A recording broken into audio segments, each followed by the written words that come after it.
Okay, welcome everyone to our event. It's to commemorate the United Nations International Day of Older Persons. I knew I shouldn't have given it its long title. The day is actually commemorated on the 1st of October each year, but events are held throughout the month. And the theme for 2023 is the resilience of older persons in a changing world. And we've certainly got that changing world at the moment. It reflects the challenges and opportunities that older people face and highlights the importance of promoting their rights, dignity, and well-being in all aspects of society. We have opened the event to all PCS members as the theme is relevant to many older people who continue to work, to their families and future generations. So it is good to see a mixture of arms and working members attending today. I'm pleased also to welcome our three guest speakers. We have Mal Mutton, who is Deputy Lord Mayor of Coventry and a Member of Arms. Thanks for the wave, Mal. Debbie Despon, who is Communications Director of the campaign Women Against State Pension Inequality. Thanks again, Debbie. And we've got Miriam Mariatingura, who is a refugee from Uganda, and we'll talk about her experiences in that. So welcome everybody. I think you'll agree all three of them fit well with the theme of promoting the rights, dignity and well-being of older people. Tend to hear them in turn, and then there'll be a chance to ask questions and comments after all those contributions initially. And finally, we'll go back to our speakers for their closing remarks. Okay, so first up is Mal Mutton. Welcome, Mal, and over to you. Thank you. Right, good afternoon, everybody. And thanks for the organisers for asking me to speak today. As Jackie said, I'm Mal Mutton and a Member of Arms, and I'm also Deputy Lord Mayor of Coventry. In a previous life, I worked for the Inland Revenue, both in Coventry and Birmingham, and retired in 2009 after 30 years in the job. I think I deserved a medal. But anyway, I became a member of the IRSF on the day that I actually joined the Revenue. And people will ask, why did you join a union? It's because it's the only organisation for the voice of the worker. I was brought up in a working class family, and my dad was a member of the AEU for most of his working life. And I'll always remember him saying to me, if the union calls you out, you're out. So I think I had a pretty good grounding for work. But I became, well, let me say, as soon as I joined the union, I actually became an activist, because for me, there's no point in joining something if you don't join in, because that's why you join things. So I became involved, and I take the same principle with the Labour Party. When I joined the Labour Party, I became involved, because you can't do anything with outside the tent. You've got to be in there. And you need to be in the tent to fight your corner. You won't always win your battles, but you know, you're staying there hoping that one day you'll win the war. Believe me, there are many battles to come, and I'll keep on fighting them. Can you hear you? Can also say that. Yes. Sorry, can you hear me? Yes. Yes. Okay, so now we're celebrating the month of the older person, and this is really hard, you know, because in my head, I'm still quite a young thing, even if my face says something totally different. But being an older person, I'm probably busier now than when I was actually in gainful employment. I became a councillor in 2008, and that was a year before my retirement. And in May next year, I'll be fighting my 4th local election for a councillor. During my time on the council, I've spent quite a number of years as chair of Scrutiny Board for Children's Services and Education, and a member of the Fostering Panel and Corporate Parenting Board. But before I became Deputy Lord Mayor, I was actually the cabinet member for adult services. And that is a very challenging, very busy, very important portfolio. And the importance of that became really significant during the COVID days, when we were dealing with everything from track and trace, food and medication distribution, problems with PPE, and of course, hospital discharge. And from holding that portfolio, I know that it's vital that we have a national system of how social care is delivered, with properly paid workers and clear career paths to encourage people into that industry. And believe me, I've not heard anything yet from anywhere that say that is going to happen. But what I shall do, no matter what my role is, or no role at all, I'll be calling for that. As I said earlier, I'm now Deputy Lord Mayor in Coventry, which is a position that is given on seniority of the years you've actually been a councillor. It's not like that in every authority, but in Coventry, you know, you do tend to get the older person who's done many years as councillor. But I want to say something about women in politics, whether it's a trade union movement or party politics. There are what I call barriers to activism. And it's not just issues of childcare, etc., but there is still misogyny in our ranks. Personally, I don't think we defeat these attitudes by reserved seats or restricted shortlists. We have to give women the confidence to go forward. And as an older and wiser, and I say that tongue in cheek, by the way, we have a part to play in that. I'm so very grateful to the education that I received as a trade union rep in the IRSF and the PCS that armed me with the confidence that I needed, both in the workplace and beyond. So, in conclusion, today is keep fighting the fight, no matter what role you play in life. Being older does not mean pipe and slipper time. It's another chapter of our lives, and the best epitaph anybody on this call today could be, I played my part. So thank you for listening, and I look forward to the discussion. Thanks very much, Mel. Brilliant. I think I share your view that I'm older and I'm busier now since I did retire, but I don't see that ending now either. That's excellent. Thanks very much. We will come to speakers, as I said, contributions afterwards. But if we go to our next speaker, Debbie Despon, who's the Communications Director of the WASPI campaign. Thanks. Welcome, Debbie. Thank you very much, and thank you for the invitation to talk to you and to tell you about WASPI. As you can see, my name's Debbie Despon, and I'm a WASPI woman. I'm the coordinator for the Norfolk WASPI Group and the National Communication Director for WASPI. I'm sure some of you know about WASPI. Some of you will be WASPI women, and others will be thinking, what the heck is WASPI? So I thought it'd be helpful to give you a bit of background about the campaign and then tell you what we've been doing and what we've achieved, and finally where the campaign is now. And I'd be happy to answer questions after that and when the time comes. WASPI, which stands for Women Against State Pension Inequality, began in 2015 as a kitchen table campaign, really, when several women born in the 1950s found their state pension age was increasing and they hadn't been informed.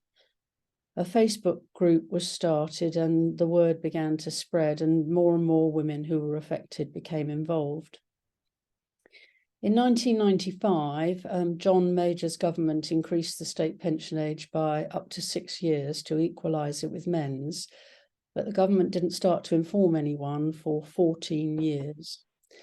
And when they did start to write letters, it was in batches to selected age groups until they stopped sending letters to consider the need to increase the state pension age even further, which the coalition government did in 2011, to equalise men and women's retirement age at 66. Many women never received any communication at all, and many only found out about the first increase to their state pension age when they were written to about the second one. Our retirement plans were shattered, leaving us disempowered and disadvantaged and without enough time to make alternative retirement arrangements.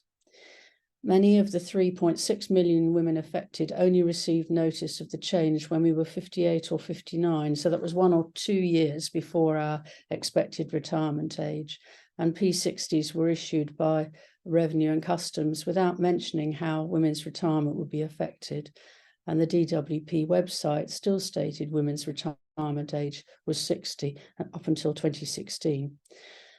To suddenly get notice that you'd have to work an extra 6 years came as a terrible blow. Many women had already given up work to care for their parents or provide childcare for grandchildren, and many were unable to get back into work. Many had ill health or lacked the skills needed for the computer age that we're in now. Consider too that many WASPy women started work at 15 in the sure knowledge they would retire at 60. Women traditionally work part-time to be able to care for children and often are in paid insecure work. Excuse me. Not for us, job security, subsidised childcare and workplace pensions. If you worked part-time, you weren't able to join a pension scheme until the mid-1990s, and the gender pension gap impacts us hugely. And divorce settlements were made on the assumption that a woman reached her state pension age at 60. In 2004, the Department for Work and Pensions did their own research, and it made it clear that women simply did not know about the impending changes, but still they didn't get on with targeted mailings to those affected. If you didn't pick it up on a budget announcement or a vague advertising campaign encouraging auto-enrolment, or read the financial or broadsheet papers, it isn't surprising that women didn't know. We felt we had to fight this, so we took legal advice. And in September 2018, WASPy women embarked on a mass complaints process to the Department of Work and Pensions, DWP, pointing out to them how badly they had got it wrong. These complaints went through 4 stages of rejection in the DWP process before getting through to the Parliamentary and Health Service Ombudsman, the PHSO, the watchdog for government departments. And did you know that the Parliamentary and Health Service Ombudsman is the only ombudsman for whom you have to get your own MP to sign off on your complaint? So that was one more obstacle for WASPy women. His investigation of just 6 sample cases led to a finding of maladministration or poor management in July 2021. We were vindicated. We knew all along that they'd got it wrong, but now an independent investigation confirmed it. The PHSO then moved on to the second stage of his investigation. Did this maladministration cause injustice? After a further 2 years, in December 2022, he completed his final report, but he only sent it to complainants. He wanted to issue the final phase 2 report and his provisional views on what the remedy would be at the same time. Those of us who did see it were confused and angered by the stage 2 report. The view of maladministration appeared to be different from the original phase 1 report, and even though the DWP made significant errors, the Ombudsman found that maladministration in DWP's communication about state pension age and about national insurance qualifying years and its complaint handling did not lead to the injustices claimed. So it took 2 years to produce a draft second stage report, which concluded that while there had been maladministration, no one had really been affected.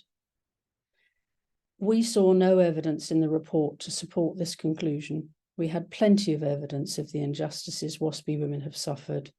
And we also knew if the conclusion about injustice in the report was incorrect, then no remedy would be fair. Our legal team contacted the Ombudsman, who refused to consider making any change. And at that point, our legal team advised us that we should take the PHSO to a judicial review so that a court could determine whether he had made unlawful mistakes. Taking the establishment to court is a very expensive business, and our first step was to launch a crowd justice appeal in February 2023. WASPI women supported us in their thousands. The very women who were cash-strapped were putting the little money they had into the fund for the judicial review, and we raised over £100,000 in 4 weeks. WASPI women were telling us they wanted us to mount this challenge. After initially rebutting our challenge, the Ombudsman agreed that the report was legally flawed and settled out of court, agreeing to pay our costs. He also agreed to revisit the Stage 2 report and to correct the errors. WASPI lawyers prepared 10 steps which we felt the Ombudsman should take to properly complete his investigation and to report meaningfully, which is where we are today. And in September this year, we met with the Ombudsman for an update on their investigation. They confirmed that the 10 steps were being considered and that rather than just correcting the errors, they were looking at the whole investigation again. They could give us no indication as to when their investigation will conclude and when a new Stage 2 report will be issued, let alone a Stage 3 report covering what compensation might be recommended for the injustice. WASPI are campaigning for fair and fast compensation. That would mean a one-off payment for all women who were affected by the maladministration, which in real terms would be a small fraction of the actual loss. When you consider that the losses women have sustained using the Ombudsman's own scale of emotional, material, and physiological impacts, we have the evidence. Women have become sick with anxiety and worry, sold their homes, become reliant on their family, lost their financial independence, and struggled to work with arthritis and many, many other health issues. Many lost opportunities in jobs where it was assumed they would retire at 60, and many more found that age discrimination in the workplace hindered their chance of finding work. So that's a whistle-stop tour of the background, but what of the actual women affected by the injustice? So 3.6 million 1950s-born women are affected, and our own research has shown that 3 in 5 of us had already given up work or cut back our hours by the time we found out the state pension age would be delayed. 1 in 4 of us has struggled to buy food and basic essentials in the past 6 months, and 1 in 3 is now in debt. Since 2015, when the campaign started, more than 250,000 of the affected women have died waiting for justice, and another WASPI woman dies every 13 minutes. Our campaign, entirely run by volunteers, now has thousands of paid members whose subscriptions support the work we do. We have a website and over 150,000 supporters on Facebook, Twitter, and Instagram. We've lobbied hard to achieve considerable backbench support cross-party and regularly have press pieces published discussing our issue. WASPI has become a name synonymous with women's pension issues generally. However, we are a single-focus campaign about the lack of notice we received. And at this point, I should clarify that WASPI is not opposed to the equalisation of the state pension age with men. We're not seeking to return the state pension age to 60 or for full restitution of our lost years of state pension, just a financial recognition of the historic injustice which affected millions of 1950s-born women. So if I may, I'll finish with just one example of a WASPI woman's experience. A woman called Sandra wrote to us. She thought she would financially cope on her own after her husband died. She was 60 and due to get her state pension, or so she thought. And before his death, her husband kept saying, "Don't worry, you'll be fine because you'll get your pension when you're 60. She said, then I had this blow that no, there was no pension. I wouldn't get it for 6 years. I was absolutely frightened. I was petrified. We weren't given enough warning. If I knew that I wasn't going to get my pension until I was 66, I would have got some care in for my husband, so I could have carried on working and had a decent amount of money coming in."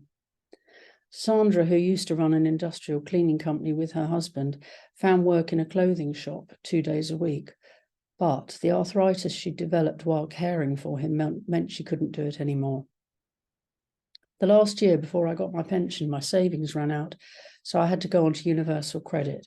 It was £400 a month, and it was absolutely awful. I couldn't believe that I'd got to this stage where I didn't have any income at all. I was frightened. It was horrible.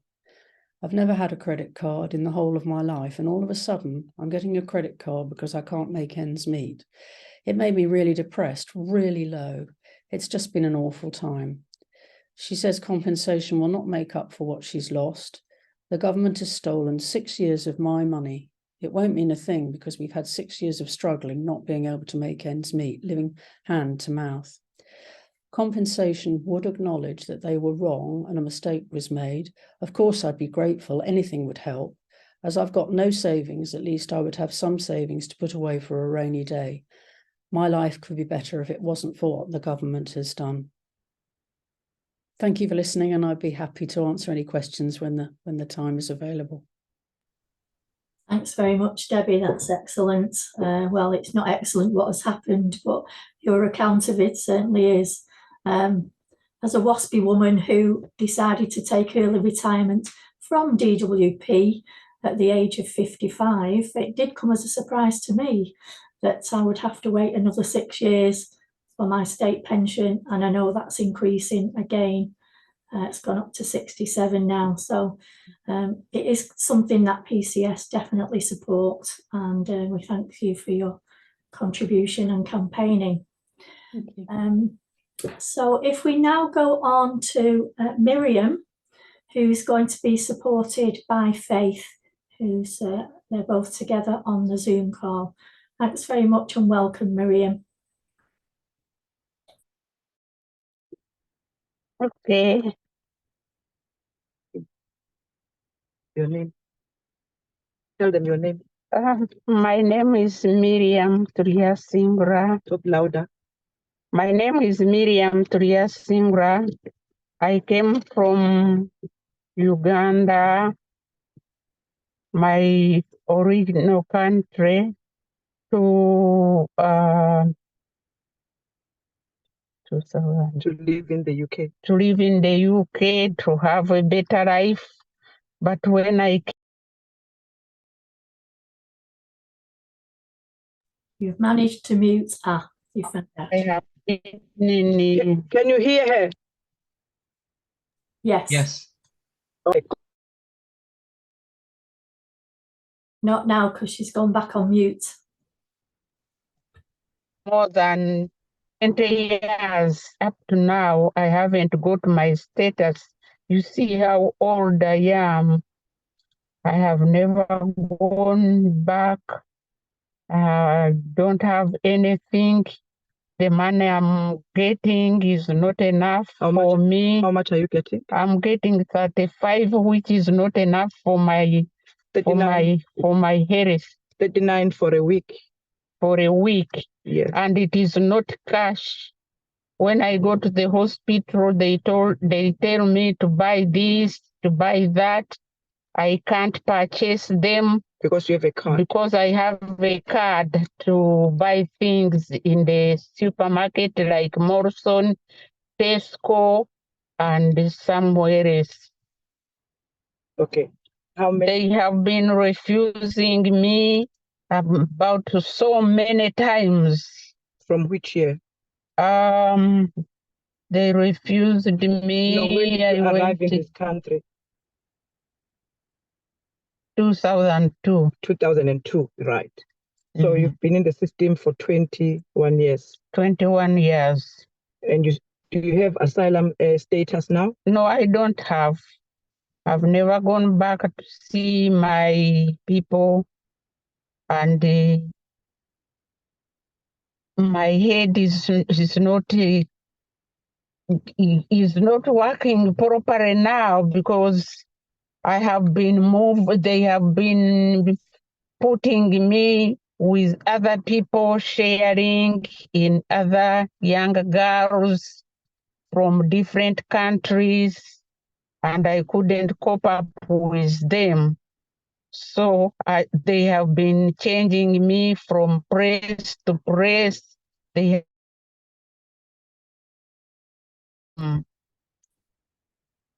And 2 years back, I had a serious illness. I was admitted in the hospital with head confusion. So now I don't remember anything. Okay, which organizations do you sometimes go to? Status. I go to Bara Status. and the status. No. Now I go to status. So How old are you? I'm 68. I'm not allowed to work. I'm not allowed to move anywhere. I'm stuck in one place. I can't move. And my situation is now deteriorating every time. I can't, when I want to go to the hospital, I just go. Sometimes I get lost on the way. Sometimes I forget the appointments, which are very important for my health. All those things are affecting my life as old as I am. Keep talking. And the Home Office still refusing me. Every time I wait, I say, oh, this time it will be okay. Then all of a sudden I see the letter coming, refusal. And the solicitor? And then they call me to tribunal,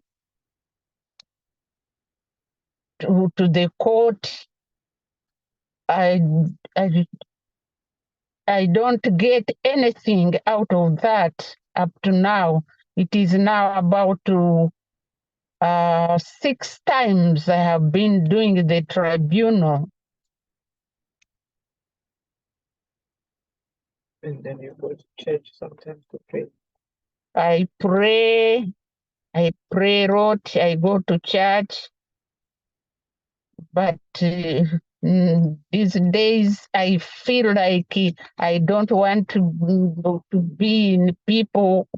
I feel that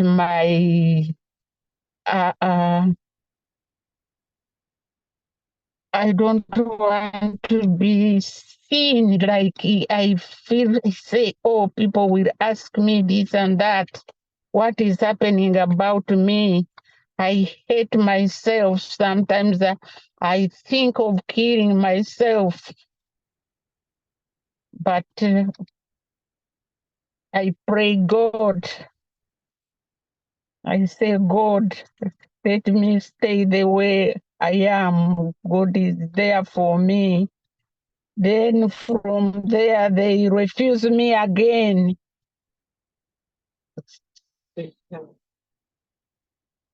Then I run to people like faces to get help. Give me £5, give me £10 because I don't get cash. That is the problem with me. Sometimes I feel like eating food from my country. I don't get it. I'm now on incontinence pads. I can't go anywhere. I have to put on black thing. The thing is coming out. It is too hectic for me. Now I'm starting shaking. You see, as old as I am, I'm not hoping to get anything, only to die, because I came here to be all right. And now I'm 68, 20, almost 22 years I have been around. There is nothing going on. I don't know what to do. I don't know who can help me. I don't have other help from anywhere because the Home Office has been transferring me from press to different presses, different presses. I don't know. And sharing. And at my age, I would be a person who wouldn't be sharing with these younger girls from different countries. Sometimes I don't want noisy. They come a bit late. They open the doors, banging the doors. So it is very difficult for me. I don't know what to do. Thank you, Miriam. Thanks for such a poignant description of how life is for you, and also that horrendous length of time that you keep getting turned back for your status. I hope you do get that support from status as well. Thanks very much. So if I now open the discussion up for questions and comments to people here. Does anyone like to come in on to speak about any of our contributions here?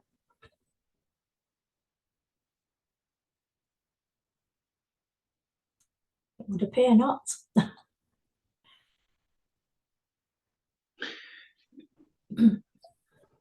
Tony, did you want to?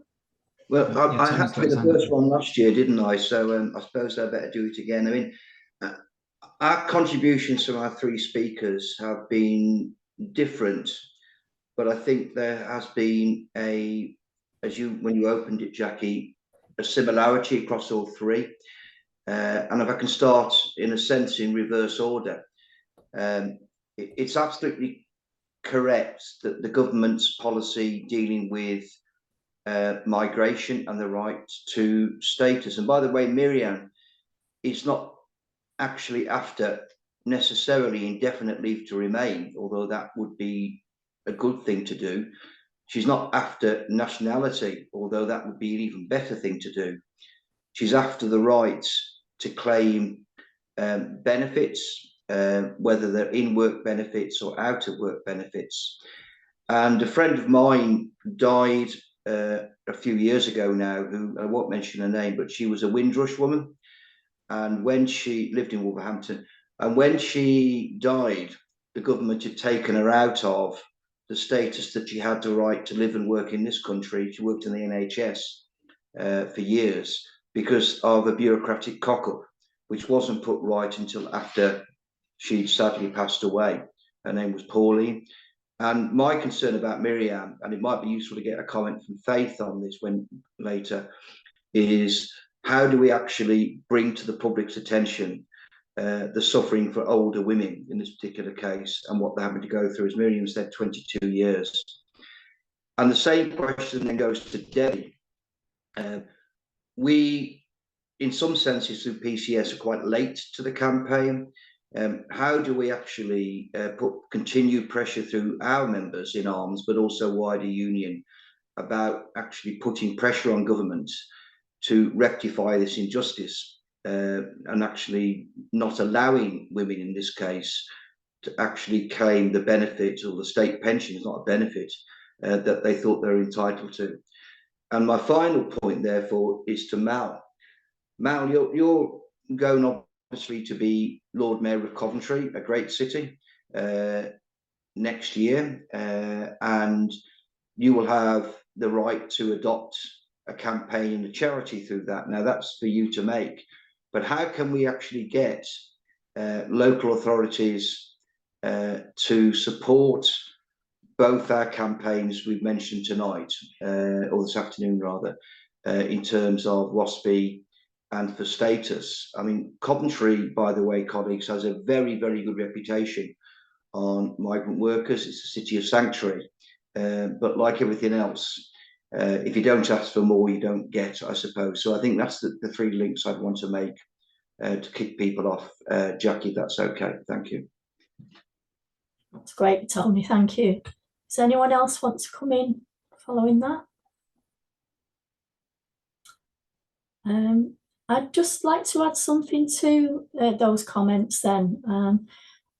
Regarding status, I did work for DWP, as I said, and I did interview people who were claiming asylum.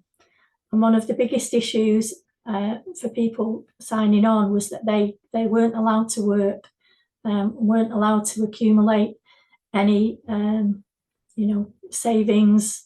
It must be horrific to just receive tokens to buy food, and not the kind of food that you actually want to eat as well. We recently had someone from Migrants Organised to one of our Greater Manchester meetings, and were horrified to learn the situation still continues as it used to back in the 1980s, really, and probably beyond that. We were also aware that there is now status for people coming to work here for the health service and social care. There's special visas that people are allowed to come and work on. But it would appear that that does not give them even proper status as an employer, because they're sponsored by the employer. But if they're dismissed for any reason, they have to pay that sponsorship money back. They're returned to the country they came from within 60 days, and their visa is actually taken off them. And I looked at the advice that the Citizens Advice Bureau are putting out, and that says that people should try and look for another employer if the one they actually came under sponsorship for is mistreating them. Well, clearly that's not an option for a lot of people as well. So it affects the care and health system as well as the individuals who are trying to seek asylum. And I think it's something perhaps as a national committee we might look to get more involved in if there's any campaigns on that.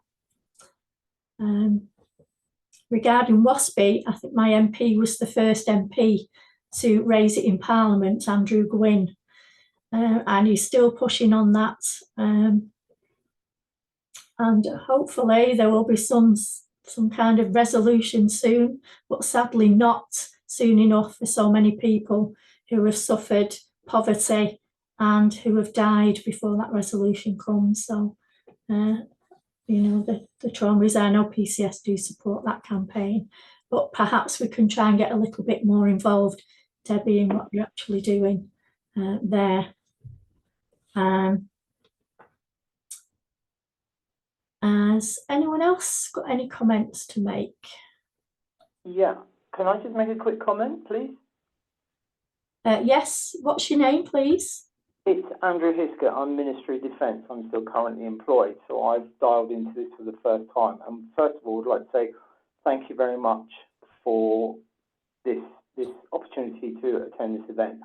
I'd also like to say, from my perspective and point of view, to the WASPI people, that I am so grateful for what they have done and what they've achieved on their legal front, not only because I think it is such a terrible injustice, but for my wife and for women concerned, but also the fact that the comment was said that it's not against men, that men equally should have perhaps some sort of retirement adjustment. I'm currently 63 years old, by the way. And can I just make one other comment? One thing that really riles me whenever you see the press reports and you see anything that comes out from ministers where they turn around and refer to pensions as a benefit. It just absolutely riles me that we've spent 40, 50 years paying money in and they call it a benefit as if it's been given to us as some sort of DWP allowance. It's something we paid for and have a right to.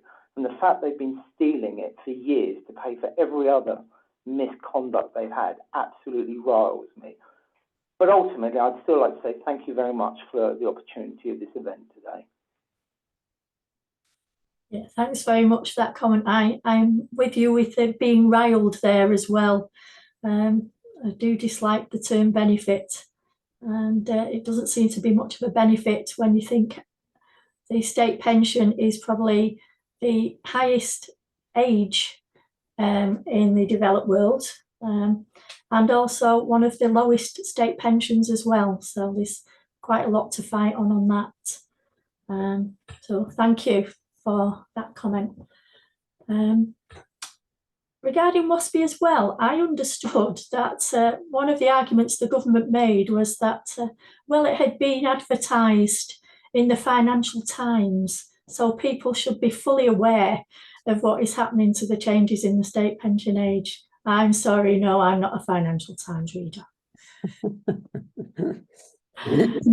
Okay, and regards what councils can do, I think perhaps we should try and get a little bit more involved in councils and writing to MPs and so on.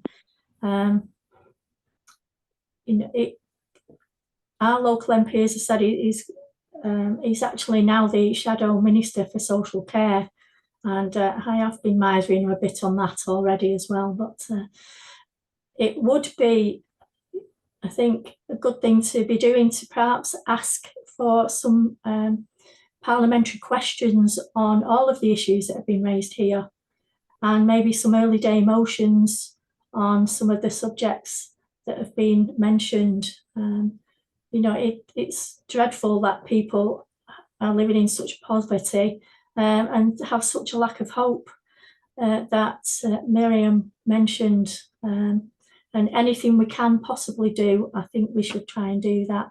We have got a national committee meeting coming up soon, and perhaps we can raise those issues at that and see how we can support everyone who's on this call today. Okay, Tony. Yeah, I was hoping obviously other people would come in, but not to worry. It's worth noting really that the PCS is supportive of the Status Now network, and because of that, the organisation has a stall at annual conference each year, the last 2 years, and it also has supported obviously the Care for Calais and Safe Passage initiative. I think we need to recognise that there are many people in Miriam's shoes who are in the same position as her, not because of necessarily the Home Office staff, but because of government policy governing migration. And there are two problems with this. One is what I would call petty rules that, as Miriam quite correctly outlined, lead to different decisions being taken at different times in different places, so people are not certain with their lives at all. And secondly, because of the government's own policies, which wish to restrict people in terms of numbers. And that is nothing more than callous treatment in how people are actually dealt with in terms of that.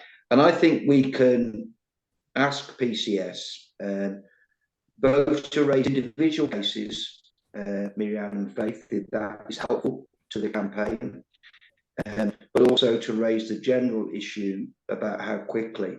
And I'll end on this point. It's certainly my view that someone who's lived in this country for say 3-5 years without any problem, without any criminal sanction or anything, should have the right to automatically get citizenship. They've lived here, they've not been deported, and therefore I think they need to do that. But what happens, and this is very much is the case with the WASPI campaign as well, is that I think, as Debbie highlighted, they're stuck behind a number of different opposing views and opposing and transitional phases. We are going to have a general election next year. Well, almost certainly it could be held in January 2025. It's almost certain. And I think that one thing we can do now is obviously talk to Labour shadow spokespersons and say, we would like you to do that. So there's a number of things we can do.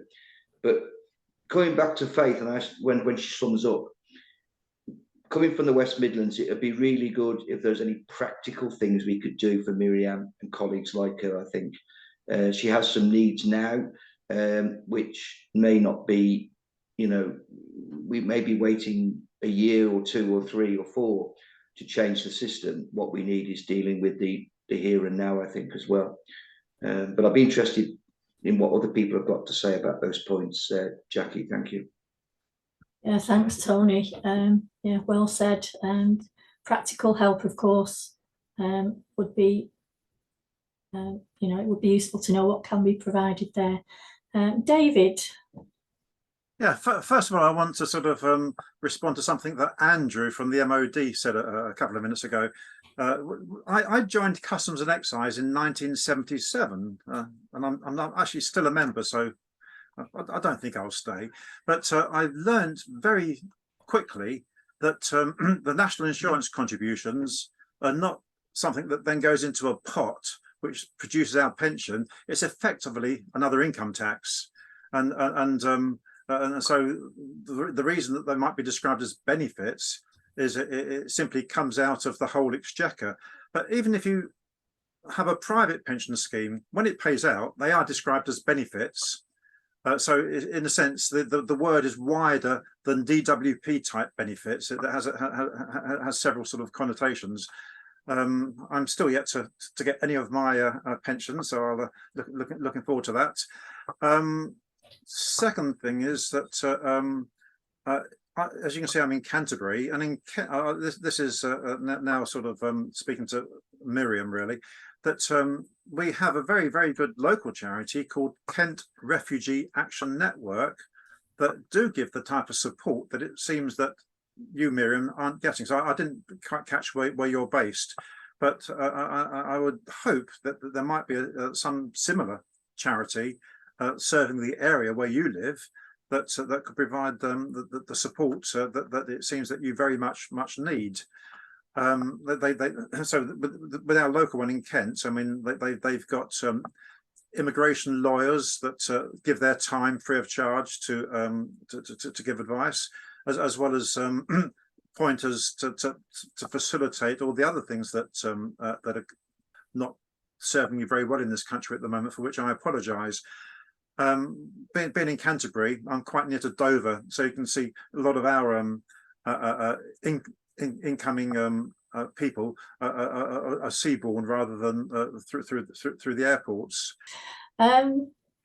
Okay, if we go then, if no one else has got any further comments to make, if we go back to our speakers, and if we take Miriam first, please, if you want to add any further comments, that'd be wonderful, or Faith on her behalf.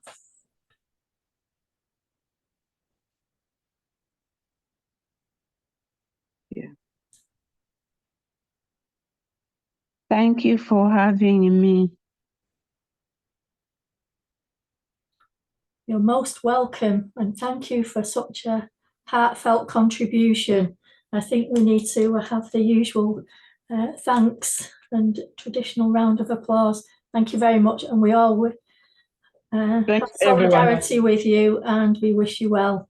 Okay, thank you. Thank you so much. Okay, and again, second place, Debbie, but not really second place. I'm sure we're all equal. If you would like to make any further comments, thank you. Well, I was shocked by Miriam's story, and I can only hope that there's justice some way down the road for her, and that it will be soon. Resilience of older persons, I think we've seen evidence of that, and certainly we see that on a daily basis in the stories that WASPI women send us.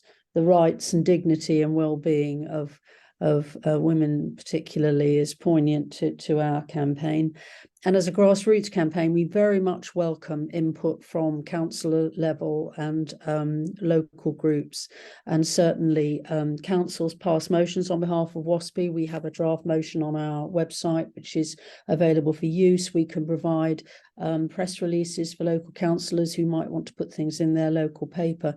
And they, of course, are in regular contact with their MPs, and they can put pressure on their MPs to put pressure on, on Cabinet and Shadow Cabinet. We did fortunately just recently meet with the Labour new Shadow Work and Pensions team. So Liz Kendall and Jill Furness. Jill is a WASPy woman, and they've agreed to give us respectful engagement.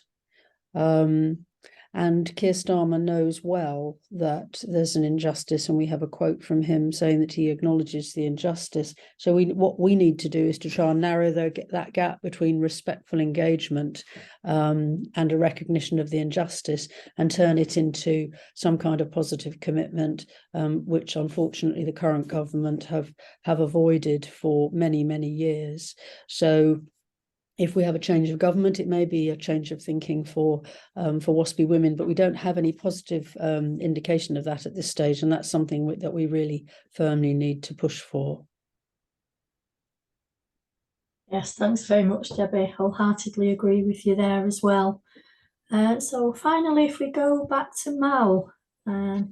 Right, thanks, Jackie. I mean, can I just sort of answer Debbie first? She said the right word, pressure. I think that's what we should all be doing, putting pressure on, you know, our representatives, no matter where they are. I mean, I know Coventry City Council, we passed a motion in support of WASPy very early on in the campaign when, you know, the local group came to us. So we've done that, but we've got to keep the pressure up. You know, just passing a motion isn't good. We've got to keep the pressure up, and that means by involving our MPs and places like that. And also Coventry City Council did pass the motion on the right to work for asylum seekers, and I think that's quite an important motion that should be passed by councils, because of we talk about pressure on the government, for benefits and things like that. If asylum seekers, while they're waiting, could work, that could answer a lot of questions. So it's that pressure we need to keep up, and make no mistake, if you pressure enough, your voice will be heard.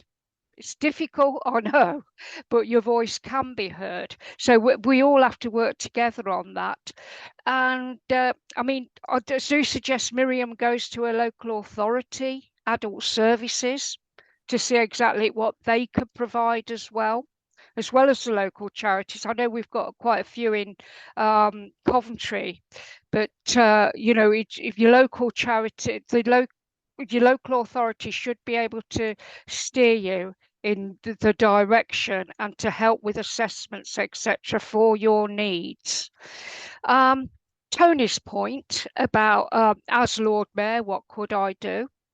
Charities have to be registered charities, and I don't know whether WASPy is a registered charity, but we can sort of attend events and things like that, which raises the profile of things. I mean, and last year, I know Kevin Mayton, who was Lord Mayor last year, one of his charities was our Refugee and Migrant Centre, because it's registered as a charity. I haven't actually chosen mine yet, but they will be around adult social care and caring. One, I think, will probably be St Giles Midlands, which works with vulnerable people across the piece, from prisoners to older people to isolation, and so that will work across the piece. But the main thing we can do is raise the profile, but I'm urging everybody, keep with the pressure, because that's what we need to do. Yes, thanks, Mel. I think everyone on this call will keep with the pressure and have been doing that for a number of years, both in work and in retirement, or wherever else you're an arms member. There's no further contributions. I really want to thank everyone for their totally honest and inspiring contributions today. It's been a really good meeting. I look forward to keeping in touch with our speakers and seeing what other support we can give you. And for those who have been in work and are going back to that, have a stress-free afternoon. And for everyone else, have a safe journey back to your kettle, and hope to see you on the next meeting, if not before. Okay, thanks very much. All right, thank you, Jackie. Bye. Thank you. Bye. Bye. Bye-bye. John, do you want to end the meeting for a chance? Yeah, we'll do. People are waving by, then I'll end it.